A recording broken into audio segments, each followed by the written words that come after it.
Hello everyone, this is Dr. Sam. Today I'm going to discuss about another mental health topic called autism. A lot of parents are now bringing their children to be referred to either psychologist or psychiatrist to assess whether their children have autism or not. This video presentation will explain the diagnostic criteria for autism. Before I proceed, please kindly read my disclaimer.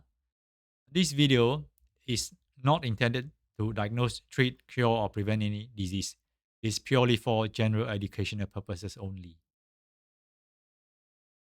The target audience for this video is number one, as a general education for the general public who are interested in the topic.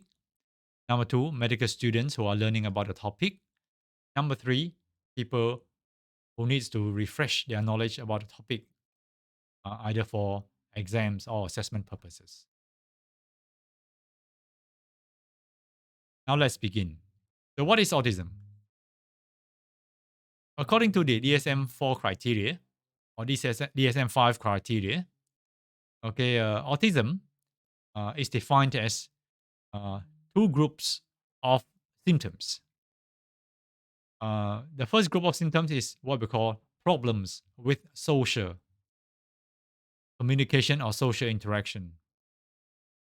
And number two, the second groups of symptoms refers to the restrictive, repetitive patterns of interest, behaviors, or activity. And these two groups of symptoms impairs or limit everyday functioning of the patient. And number four, the symptoms must be present in early developmental period of the child or person. And lastly, number five, the symptoms are not better explained by intellectual disability or global developmental delay. Okay, so this is a summary of the diagnostic criteria of autism according to DSM-4, this DSM-5 criteria, which is a psychiatrist manual that psychiatrists use to diagnose autism. I will now go into more details about the first groups of symptoms. The first groups of symptoms refer to problem with social communication or social interaction. There are three deficit group, and all must be present. The first one is what we call deficits or deficiency in non-verbal communication, so very poor body language. The second deficits or deficiency refers to inadequacy in emotional reciprocity. That means that somebody treats the person well and he doesn't respond to that good treatment, or somebody shows the person, signs of kindness. The patient doesn't returns that kindness back to his friends. In in in other example is that somebody might show that person signs of love and the person doesn't appreciate that and doesn't return that love in return. So these are all examples of deficiency and emotional reciprocity. And the third deficiency or deficit is deficit in the development of age appropriate friendship. For example, the person is a loner, he has no friends, is always by himself, and he doesn't know how to mix around with other people or socialize with other people. Very poor, okay, social life. And this is also partly due to deficits in his nonverbal communication, which is number one, and deficit in his or her emotional reciprocity.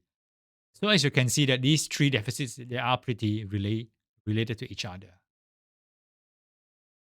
Okay. Now we move on to the second group of symptoms. This second group of symptoms refer to, as mentioned earlier on, restrictive repetitive patterns of interest, behaviors, or activities. Okay, there are four subgroups in these second groups. Four subgroups in these second groups. Now we look at the first subgroup.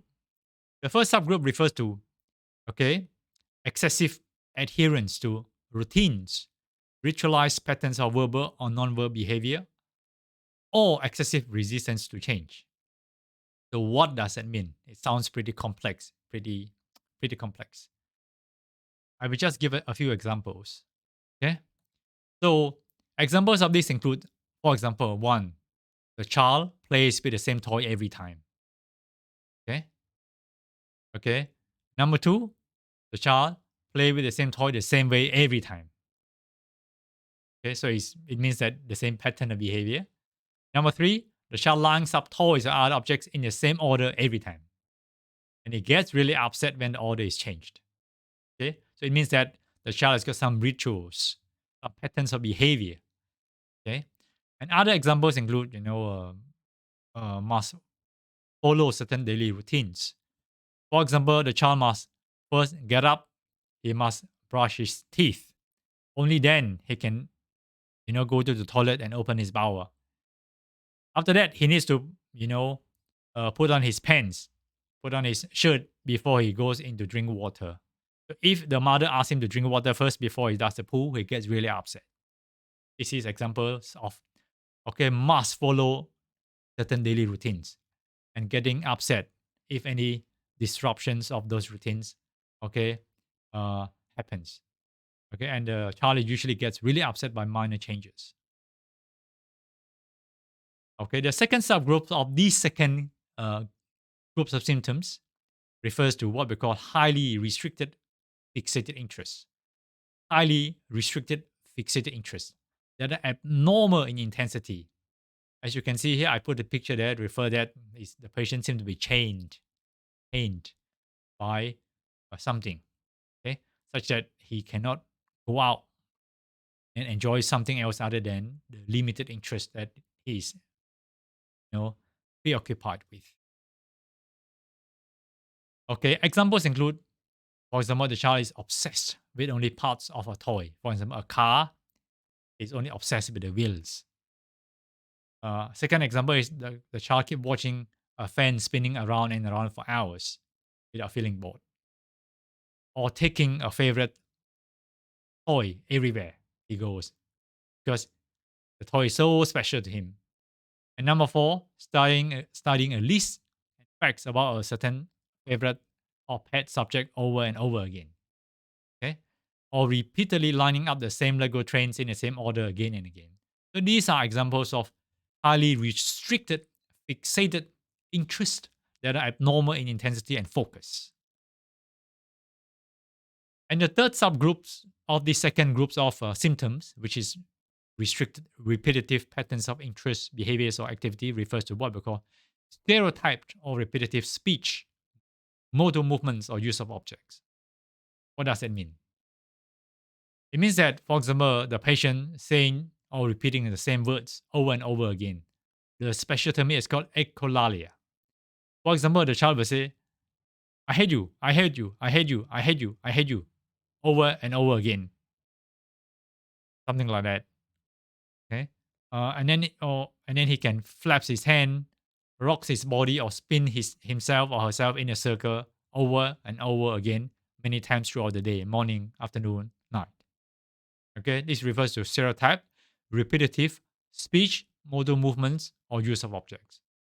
Okay, and finally, we have got the fourth subgroup of the second symptoms. This is what we call hyper or hypoactivity to sensory input or unusual interest, sensory aspects of the environment. So there are two parts to this. So the first part is that the patient reacts to environmental stimulus in a very reactive way. For example, if the person is in a loud environment, he feels very anxious, just want to leave the environment quickly, or start screaming because the environment is too noisy or looks too complicated for him to deal with. So that is the symptoms of hyper or hyporeactivity to the sensory input. And the second part of this refers to the unusual interest in sensory aspects of the environment. So that means that it's very extreme. So the first part, it can leave the place if it gets noisy, can get reactive, start screaming if the environment is very noisy or loud.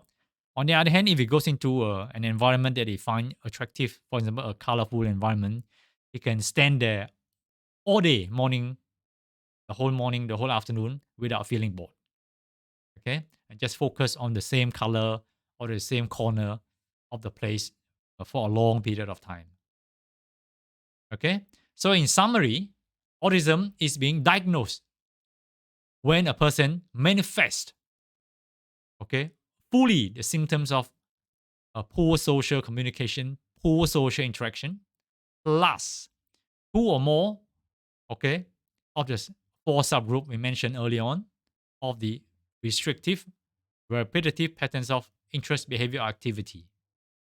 And this impairs the function of the person significantly, either at school, at home, or at work, or relationship with other people. Okay? And these symptoms must be present in early childhood development, okay, and must not be caused by other problems such as intellectual disability or global developmental delay. Okay? I hope this video has been interesting for those of you who are interested in the topic. It sounds a bit complex, but feel free to review the content again. Okay. One way a person know that he improves, okay, uh, after treatment is to know the symptoms that he has got and to monitor the improvements of these symptoms over time. So knowing the diagnostic criteria is really important because knowing the diagnostic criteria allow us to monitor the progress over time with treatment. Okay. Okay. So I want to acknowledge these resources and give credit to these resources, which I have referenced for my presentation, as well as this website for the pictures that I have gained. Um, Thank you very much for showing interest in my presentation. If you like it, please kindly subscribe and share. Best wishes, stay safe and stay healthy. Many thanks. I wish all of you well, and I will speak to you next time. Thank you very much. Take care. Bye bye.